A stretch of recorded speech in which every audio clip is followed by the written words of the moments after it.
Hi friends, ഏവർക്കും ജിജിറ്റ് audio ടെക്കിലേക്ക് സ്വാഗതം. ഇന്നത്തെ ഈ വീഡിയോയിൽ നമ്മൾ പറയാൻ പോകുന്നത് നമ്മുടെ പ്രൊജക്ടറിന്റെ ഒരു സ്ക്രീൻ സെറ്റപ്പിനെ കുറിച്ചാണ്. കാരണം കഴിഞ്ഞ വീഡിയോയിൽ നമ്മൾ ചെയ്ത എന്താ വെച്ച് കഴിഞ്ഞാല് പ്രൊജക്ടർ അൺബോക്സിംഗ് ആയിരുന്നു. ഇനി നമ്മൾ ചെയ്യാൻ പോകുന്നത് വെച്ച് കഴിഞ്ഞാൽ നമുക്കൊരു സ്ക്രീൻ സെറ്റ് ചെയ്യണം, എന്നിട്ട് വേണം അതിലേക്ക് സെറ്റ് ചെയ്യാൻ വേണ്ടിയിട്ട്. ഓക്കെ, അപ്പൊ ആദ്യം സ്ക്രീൻ ചെയ്യുമ്പോൾ നമ്മൾ ശ്രദ്ധിക്കേണ്ട ഒരു പ്രധാനപ്പെട്ട ഒരു കാര്യം എന്ന് വെച്ച് കഴിഞ്ഞാൽ സ്ക്രീനിന്റെ ഒരു റേഷ്യോ ആണ്. അതായത് 4:3 റേഷ്യോയിലാണ് പണ്ട് നമ്മുടെ സിനിമകൾ അല്ലെങ്കിൽ പഴയ ടിവികളൊക്കെ വന്നിട്ടുണ്ടായിരുന്നത്. നമ്മുടെ ഓഫീസ് ടൈപ്പ് പ്രൊജക്ടറും അങ്ങനെയാണ് വരുന്നത്. പക്ഷെ അത് പോരാ. നമുക്കെന്ന് വെച്ച് കഴിഞ്ഞാൽ നമ്മൾ ചെയ്യുന്നത് ഒരു സിനിമ പ്രൊജക്ടറാണ്. അത് സാധാരണ 16:9 റേഷ്യോയിലാണ് പൊതുവെയുള്ള സിനിമകളൊക്കെ ഇപ്പൊ വരുന്നത്. അപ്പൊ നമ്മൾ ചെയ്യേണ്ടതെന്ന് വെച്ച് കഴിഞ്ഞാൽ 16:9 റേഷ്യോയിലുള്ള ഒരു സ്ക്രീനാണ് നമ്മൾ സെറ്റ് ചെയ്യേണ്ടത്. ഓക്കെ, അപ്പൊ അതിലേക്ക് അതിന്റെ ഒരു മെഷർമെന്റും കാര്യങ്ങളൊക്കെയാണ് നമ്മൾ ഇന്ന് നോക്കാൻ പോകുന്നത്. നമ്മുടെ വീട്ടിൽ നമുക്ക് വേണമെങ്കിൽ വൈറ്റ് പ്രൈമർ അടിച്ചെന്ന് വെക്കാം. ഒരു ബോർഡർ ഇട്ട് കൊടുക്കണം. അത് എത്ര ഇഞ്ച് സ്ക്രീന് അല്ലെങ്കിൽ ഒരു 80 ഇഞ്ച് സ്ക്രീനിന് ഏത് സൈസ് വരും, നീളം വേണം, എത്ര വീതി വേണം എന്നതിനെ കുറിച്ചൊക്കെ നമുക്കൊരു ധാരണ വേണം. 80, 100, 120 എന്നൊക്കെ പറഞ്ഞാൽ. ഓക്കെ, ആദ്യം നമുക്ക് സ്ക്രീനിന്റെ മെഷർമെന്റ് എങ്ങനെയൊക്കെയാണെന്നുള്ളത് നമുക്ക് നോക്കിയിട്ട് വരാം. ഓക്കെ, 16:9 ആസ്പെക്ട് റേഷ്യോയിലാണ് സാധാരണ മൂവി പ്രൊജക്ടേഴ്സ് എല്ലാം വരുന്നത്. അപ്പോൾ നമ്മൾ ഒരു 80 ഇഞ്ച് സ്ക്രീനിന്റെ സൈസ് നോക്കുകയാണെങ്കിൽ 0.99 മീറ്റർ അല്ലെങ്കിൽ 39.2 ഇഞ്ച് ഹൈറ്റും അതുപോലെ തന്നെ 1.77 മീറ്റർ അല്ലെങ്കിൽ 69.7 ഇഞ്ച് വിഡ്ത്തും ആയിരിക്കും അതിനുണ്ടാവുക. ഇനി ഒരു 100 ഇഞ്ച് സ്ക്രീൻ നോക്കുകയാണെങ്കിൽ 49 ഇഞ്ച് ഹൈറ്റ്, അതായത് 1.24 മീറ്റർ, 87.2 ഇഞ്ച് വിഡ്ത്തും, അതായത് 2.22 മീറ്റർ വിഡ്ത്തുമാണ് അതിൽ ഉണ്ടായിരിക്കുക. ഇനി ഒരു 120 ഇഞ്ച് സ്ക്രീനിൻ്റെ സൈസ് നോക്കാം. 1.49 മീറ്റർ, 58.8 ഇഞ്ച് ഹൈറ്റും അതുപോലെ തന്നെ 2.66 മീറ്റർ, അതായത് 104.6 ഇഞ്ച് വിഡ്ത്തും ആയിരിക്കും അതിനുണ്ടാവുക. ഇനി നമ്മൾ 200 ഇഞ്ച് സ്ക്രീനിൻ്റെ സൈസ് നോക്കുകയാണെങ്കിൽ 2.49 മീറ്റർ അല്ലെങ്കിൽ 98.1 ഇഞ്ച് ഹൈറ്റും അതുപോലെ തന്നെ 4.43 മീറ്റർ, അതായത് 174.3 ഇഞ്ച് വിഡ്ത്തും ആണ് അതിന് ഉണ്ടാവുക.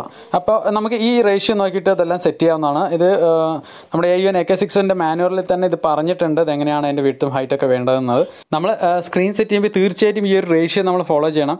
ഇല്ലെങ്കിൽ എന്താ പ്രശ്നം എന്ന് വെച്ച് കഴിഞ്ഞാൽ നമ്മൾ പ്രൊജക്ടറൊക്കെ വയ്ക്കുമ്പോൾ അതിൻ്റെ ഡിസ്പ്ലേ ചിലപ്പോൾ സ്ക്രീനിന് പുറത്തു പോകും അല്ലെങ്കിൽ സ്ക്രീൻ അകത്തായി നിൽക്കും. അതൊരു ഔട്ടർ സൈസായി മാറും. അപ്പോൾ അത് നിങ്ങൾ അതുകൊണ്ട് ഇത് തീർച്ചയായിട്ടും ശ്രദ്ധിക്കേണ്ടതാണ്. ഓക്കെ, ഈ ഒരു സ്ക്രീൻ സൈസിനെ കുറിച്ച് കൂടുതൽ അറിയാൻ നമ്മൾ ഡിസ്ക്രിപ്ഷനിൽ ഒരു ലിങ്ക് കൊടുക്കുന്നുണ്ട്. അപ്പോൾ അതിൽ ക്ലിക്ക് ചെയ്ത് നോക്കിക്കഴിഞ്ഞാൽ കുറച്ച് കാര്യങ്ങൾ നിങ്ങൾക്ക് അറിയാവുന്നതാണ്. അതിൽ തന്നെ ഓൺലൈൻ കാൽക്കുലേറ്ററിക്കുള്ള ഒരു ലിങ്ക് കൂടി അതിൽ കൊടുത്തിട്ടുണ്ട്. ഓക്കെ, ഡിഫറെന്റ് ടൈപ്സ് ഓഫ് സ്ക്രീനുകൾ അവൈലബിൾ ആയിട്ടുണ്ട്. അതായത് 500 രൂപ മുതൽ 5 ലക്ഷം രൂപയോ അല്ലെങ്കിൽ അതിലോ അധികമായിട്ട് വില വരുന്ന സ്ക്രീനുകൾ വരെ അവൈലബിൾ ആണ്. അതൊക്കെ 4K അല്ലെങ്കിൽ ഓരോ റെസൊല്യൂഷൻ അനുസരിച്ചും അത് വ്യത്യാസമൊക്കെ ഉണ്ട് കേട്ടോ. ഈ സ്ക്രീനായിട്ട് നമുക്ക് വലിയ ബഡ്ജറ്റ് ഒന്നും ഇല്ലെങ്കിൽ ഏറ്റവും സിമ്പിൾ ആയിട്ട് ചെയ്യാൻ പറ്റുന്ന മെത്തേഡ് എന്ന് വെച്ച് കഴിഞ്ഞാൽ നമുക്ക് പുട്ടി അടിച്ചിട്ട് ഒന്ന് ഫിനിഷ് ചെയ്തതിനു ശേഷം നമ്മുടെ ചുമരിൽ തന്നെ എന്ത് ചെയ്യുക, ഒരു വൈറ്റ് പ്രൈമർ അടിക്കുക. അങ്ങനെ അടിക്കുമ്പോൾ ശ്രദ്ധിക്കേണ്ട കാര്യം നല്ല ഗ്ലോസി അല്ലാത്ത മാറ്റ് ഫിനിഷ് ആയിട്ടുള്ള ഒരു പ്രൈമർ അടിക്കണം. ഒരു ഗ്ലോസി ആണെങ്കിൽ അതിന്റെ തിളക്കം ഒരുപാട് തിളങ്ങിക്കഴിഞ്ഞാൽ അത് പിക്ചറിനെ അത് ക്വാളിറ്റിയെ ബാധിക്കും. ഓക്കെ, പിന്നെ നമുക്കൊരു ബ്ലാക്ക് ബോർഡർ നമുക്ക് കൊടുക്കാം. ഓക്കെ, അപ്പൊ ബോർഡറിന്റെ സൈസിനെ കുറിച്ച് നമ്മൾ ഏകദേശം സ്ക്രീൻ സൈസ് ഞാൻ ഓൾറെഡി പറഞ്ഞല്ലോ. അപ്പൊ അതിൽ നിന്ന് നമ്മൾ ആ സ്ക്രീൻ എത്ര വേണ്ടി വരുന്നെന്ന് മെഷർ ചെയ്ത് നോക്കുക. അതിനനുസരിച്ച് ബോർഡർ ഇട്ട് കൊടുക്കുക. ഓക്കെ, അല്ലെങ്കിൽ നിങ്ങൾ പ്രൊജക്ടർ വാങ്ങിച്ചതിന് ശേഷം അത് ജസ്റ്റ് ഒന്ന് ഓൺ ചെയ്ത് വെച്ചിട്ട് ആ സ്ക്രീനിലേക്ക് എത്ര വരുന്നുണ്ട് മാർക്ക് ചെയ്തിട്ട് ചെയ്താലും മതി കേട്ടോ. അങ്ങനെയും ചെയ്യാം. ഓക്കെ, അത് കുറച്ചുകൂടി ബെറ്റർ ആണ്. കാരണം അത് മാർക്ക് ചെയ്ത് കഴിഞ്ഞാൽ കറക്റ്റ് ആ പൊസിഷനിൽ ബോർഡർ ഇട്ട് കൊടുത്താൽ മതി ലാസ്റ്റ്. ഇനി അടുത്തൊരു മെത്തേഡ് എന്ന് വെച്ച് കഴിഞ്ഞാൽ നമുക്ക് ഈ സ്ക്രീൻ ക്ലോത്ത് വാങ്ങിച്ചിട്ട് നമുക്ക് സെറ്റ് ചെയ്യാം. അതിന് പല റേഞ്ചിലുള്ള ക്ലോത്തുകൾ അവൈലബിൾ ആണ്, പല വിലയിൽ, പല ടൈപ്പ്. അതിൽ പ്രധാനമായിട്ടും എല്ലാവരും കേട്ട് കാണുന്ന ഒരു മെത്തേഡ് എന്ന് വെച്ച് കഴിഞ്ഞാൽ സിൽവർ ഗ്രേ സ്ക്രീൻ എന്ന് പറഞ്ഞിട്ടൊരു മാജിക് സ്ക്രീൻ എന്നൊക്കെ പറയുന്ന ടൈപ്പ് ഒരു മെറ്റീരിയൽ വരുന്നുണ്ട്. അത് എന്താണെന്ന് വെച്ചാൽ നല്ല ക്ലാരിറ്റി കിട്ടും ആ ഒരു മെറ്റീരിയലിന്. അതിനൊരു ഗുണമുണ്ട്, ഒരു ദോഷമുണ്ട്. അതിന്റെ ഒരു ഗുണം എന്ന് വെച്ച് കഴിഞ്ഞാൽ അതിന് നല്ല ക്ലാരിറ്റി കിട്ടും, പക്ഷെ അത് സ്ട്രെയിറ്റ് റിഫ്ലക്റ്റീവ് ആണ്. അത് റിഫ്ലക്ഷൻ ചെയ്യുന്നത് സ്ട്രെയിറ്റിലേക്കാണ്. അതായത് നമ്മൾ എങ്ങനെയാണ് പ്രൊജക്ട് വെച്ചിരിക്കുന്നത് ആ ഏരിയക്ക് തന്നെയാണ് അതിന്റെ റിഫ്ലക്ഷൻ വരുന്നത്. അപ്പൊ അത് കാരണം കൊണ്ട് നമ്മൾ ആ സ്ട്രെയിറ്റ് ആയിട്ട് ഇരിക്കുന്നവർക്ക് മാത്രമേ എന്ത് കിട്ടുള്ളൂ, ക്ലാരിറ്റി കിട്ടുള്ളൂ പിക്ചർ. നമ്മൾ സൈഡിലൊക്കെ ഇരിക്കുകയാണെങ്കിൽ, നമ്മൾ വീടുകളിൽ ഇരിക്കുമ്പോൾ സ്വാഭാവികമായിട്ട് നമ്മൾ സൈഡിൽ ഇരിക്കും, അല്ലെങ്കിൽ ചിലപ്പോൾ തറയിൽ കിടന്നിട്ടൊക്കെ ആയിരിക്കും കാണാം. അപ്പൊ അവർക്കൊന്നും ഇത് ക്ലാരിറ്റി കിട്ടില്ല, അവർക്കൊക്കെ ക്ലാരിറ്റി കുറയും. നേരിട്ട് ഇരിക്കുന്നവർക്ക് നല്ല ക്ലാരിറ്റിയും കിട്ടുന്ന ടൈപ്പാണ് ആ ഒരു ടൈപ്പ് വരുന്നത്. അപ്പൊ അത് നമ്മൾ ശരിക്കും പറഞ്ഞാൽ ഡെഡിക്കേറ്റഡ് തിയേറ്ററാണ് നമ്മൾ ചെയ്യുന്നതെങ്കിൽ, ഉദാഹരണത്തിന് നമ്മൾ തിയേറ്റർ ചെയ്യുമ്പോൾ അതിനകത്ത് സീറ്റുകളെല്ലാം സജ്ജീകരിച്ച് സെന്ററിലാണ് നമ്മൾ പൊസിഷൻ ചെയ്തിട്ടാണ് ചെയ്യുന്നതെങ്കിൽ അതിൽ ഈ ഒരു സ്ക്രീൻ ഉപയോഗിക്കാൻ വളരെ നല്ലതാണ്. കാരണം നല്ല പെർഫെക്ഷൻ കിട്ടും. അല്പം വെളിച്ചക്കുറവുണ്ടെങ്കിൽ ഇത് നല്ല പെർഫെക്ഷൻ കിട്ടുന്നതാണ്. ഓക്കെ, അപ്പൊ ഈ ഒരു സിൽവർ ഗ്രേ റിഫ്ലക്റ്റീവ് സ്ക്രീനിന്റെ പ്രശ്നം നമുക്ക് സൈഡിൽ നിന്ന് കാണാൻ പറ്റില്ല. അത് നമ്മളെല്ലാവരും ഓർക്കുക. ഓക്കെ, ഇനി നമുക്ക് അടുത്തത് സിമ്പിൾ ആയിട്ട് ഒരു നോർമൽ ആയിട്ടുള്ള വൈറ്റ് സ്ക്രീനാണ്. വൈറ്റ് ടൈപ്പ് സ്ക്രീൻ, അതായത് ഒരു ഫ്ലക്സ് ടൈപ്പ് മെറ്റീരിയലാണ് അതിനകത്ത് വരുന്നത്, ഒരു സ്പെഷ്യൽ മെറ്റീരിയലാണ്. ഓക്കെ, അതിന്റെ ബാക്ക് സൈഡ് ബ്ലാക്ക് ഷെയ്ഡ് ഉണ്ടാവും, ഫ്രണ്ട് സൈഡിൽ നമുക്ക് പ്ലെയിൻ ആയിരിക്കും. ഓക്കെ, ഈ ഒരു മെറ്റീരിയൽ നമുക്ക് വേണമെങ്കിൽ നമുക്ക് ഉപയോഗിക്കാം, കോമൺ ആയിട്ട് എല്ലാവർക്കും ഉപയോഗിക്കാം. അപ്പൊ ഇതിലെന്താ വെച്ച് കഴിഞ്ഞാല് നമുക്ക് അല്പമെങ്കിലും ഇരുട്ട് കിട്ടുകയാണെങ്കിൽ നല്ല പെർഫെക്റ്റ് ആയിട്ട് വർക്ക് ചെയ്യുന്ന ഒരു മെറ്റീരിയലാണ്. കോമൺ ആയിട്ട് എല്ലാവർക്കും ഉപയോഗിക്കാൻ പറ്റുന്ന ഒരു മെറ്റീരിയലാണ് ഈ ഒരു മെറ്റീരിയൽ എന്ന് പറയുന്നത്. ഇനി ഇതുപോലെ തന്നെ വേറൊരു മെറ്റീരിയൽ എന്ന് വെച്ചാൽ ഒരു ബ്ലാക്ക് ഷെയ്ഡ് വരുന്ന ഒരു ഗ്രേ ഷെയ്ഡ് വരുന്ന ഒരു മെറ്റീരിയൽ അവൈലബിൾ ആണ്. നമ്മുടെ നേരത്തെ പറഞ്ഞ സിൽവർ ഗ്രേ അല്ലാതെ തന്നെ ഒരു ഗ്രേ ഷെയ്ഡ് വരുന്നത്. അപ്പൊ ആ സിൽവർ ഗ്രേയിലും അല്ലെങ്കിൽ ഗ്രേ ഷെയ്ഡ് വരുന്നതിലും ഒരു ഗുണം എന്താ വെച്ച് കഴിഞ്ഞാല് നമ്മൾ പകൽ വെളിച്ചത്തിലൊക്കെ ഒരു പ്രൊജക്ടർ ഉപയോഗിച്ച് കാണുകയാണെങ്കിൽ ഡാർക്ക് കളറുകൾ വരുമ്പോൾ black, dark green, dark blue അങ്ങനെയുള്ള കളറുകളൊക്കെ വരുമ്പോൾ ഇത് കുറച്ചുകൂടി ഡെപ്ത് ഫീൽ ചെയ്യും. ഓക്കെ, അത് കാരണം കൊണ്ട് നമുക്ക് ക്ലാരിറ്റി കുറച്ചുകൂടി നല്ല കോൺട്രാസ്റ്റും ഇതൊക്കെ ഫീൽ ചെയ്യും ഈ ഒരു ഇതില്. അപ്പൊ നമുക്ക് പകൽ വെളിച്ചത്തിൽ വെളിച്ചുണ്ടെങ്കിലും നമുക്ക് നല്ല ക്ലാരിറ്റി ഒരുവിധം കുഴപ്പമില്ലാതെ കാണാൻ പറ്റും ഈ ബ്ലാക്ക് ഡെപ്ത് കിട്ടുന്നതുകൊണ്ട്. അല്ലെങ്കിൽ എന്താ വെച്ച് കഴിഞ്ഞാൽ ബ്ലാക്ക് നമുക്ക് എന്താ ഗ്രേ പോലെ തോന്നുക, ഡാർക്ക് ഗ്രീൻ ഒക്കെ നമുക്ക് അല്പം ലൈറ്റ് ആയിട്ട് ഒരു മങ്ങിയ പോലെ ഫീൽ ചെയ്യും. അപ്പൊ അതിന് വേണ്ടിയിട്ടാണ് ഈ ഒരു ഗ്രേ സ്ക്രീൻ ഉപയോഗിക്കുന്നത്. ഇനി ഇതിന്റെ ഒരു പ്രശ്നം എന്ന് വെച്ച് കഴിഞ്ഞാല് ഇതിനകത്ത് വൈറ്റ് പോയാലും, ഇപ്പൊ വൈറ്റ് നമ്മൾ പോയാലും അതിന്റെ ആ ബ്രൈറ്റ്നെസ്സിനെ ഉണ്ടല്ലോ ഇതൊന്ന് കുറയ്ക്കും. കാരണം ഗ്രേ ആയതുകൊണ്ട് അല്പം ഒന്ന് കുറയ്ക്കും. അപ്പൊ നല്ല ബ്രൈറ്റ്നെസ് ഉള്ള ഒരു പ്രൊജക്ടർ ആണെങ്കിൽ മാത്രം ഈ പരിപാടിക്ക് നിന്നാൽ മതി എന്നാണ് എനിക്ക് പറയാനുള്ളത്.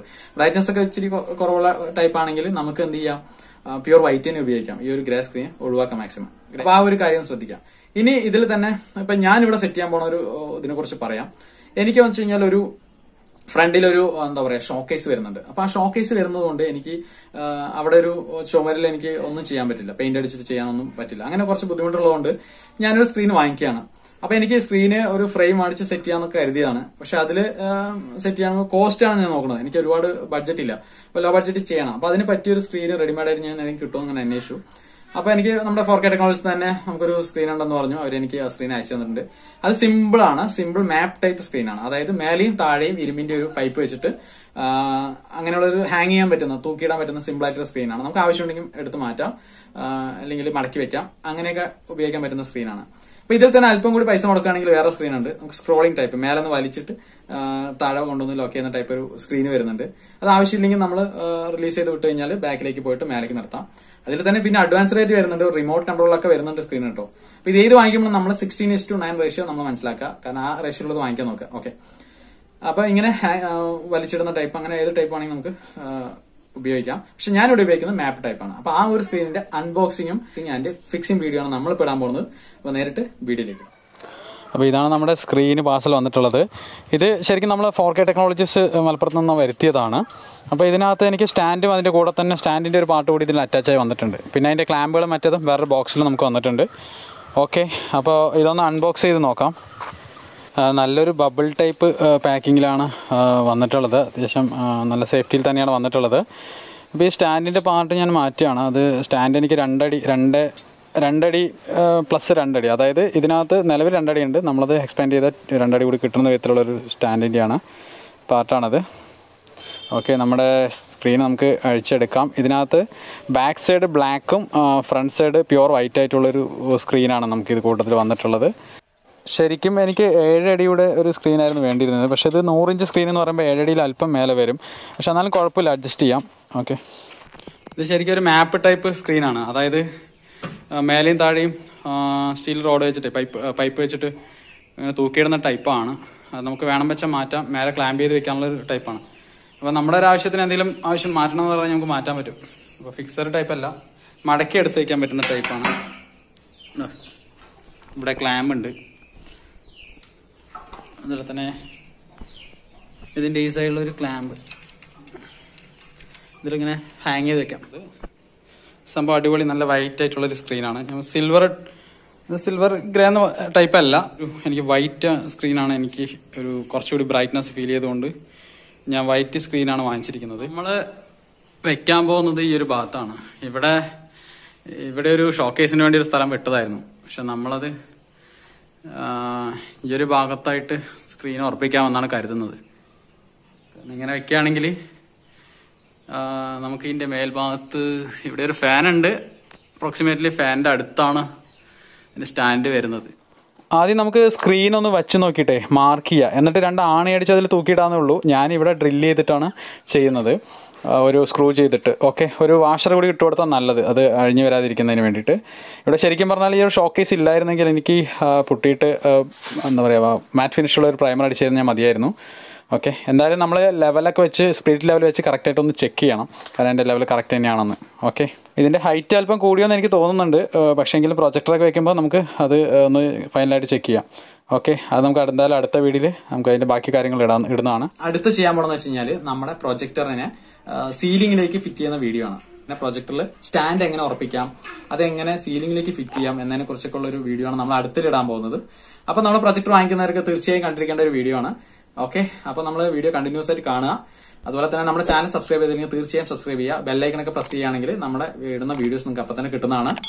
ഓക്കെ, പിന്നെ നമ്മുടെ വീഡിയോക്ക് ലൈക്ക്, കമന്റ് അതൊക്കെ നിങ്ങൾ തീർച്ചയായിട്ടും ചെയ്യുക. അത് ഓൾറെഡി ചെയ്യുന്നുണ്ട്, അതിന് എനിക്ക് പരാതിയൊന്നും ഇല്ല കേട്ടോ. എന്തായാലും കമന്റ് ചെയ്യുക, നിങ്ങളുടെ അഭിപ്രായങ്ങൾ കമന്റ് ചെയ്യുമ്പോഴാണ് എനിക്ക് അതിനെക്കുറിച്ച് അല്ലെങ്കിൽ നിങ്ങളുടെ ഒരു സംശയങ്ങളൊക്കെ എനിക്ക് കമന്റ് ചെയ്യുമ്പോഴാണ് നമുക്ക് അതുമായി ബന്ധപ്പെട്ട എന്തെങ്കിലും വീഡിയോസ് ചെയ്യാനൊക്കെ ഒരു എന്താ പറയാ പ്രചോദനം ആവുന്നത്. ഓക്കെ, അപ്പൊ എന്തായാലും നമുക്ക് അടുത്ത വീഡിയോ കാണുന്നവരെ ബൈ.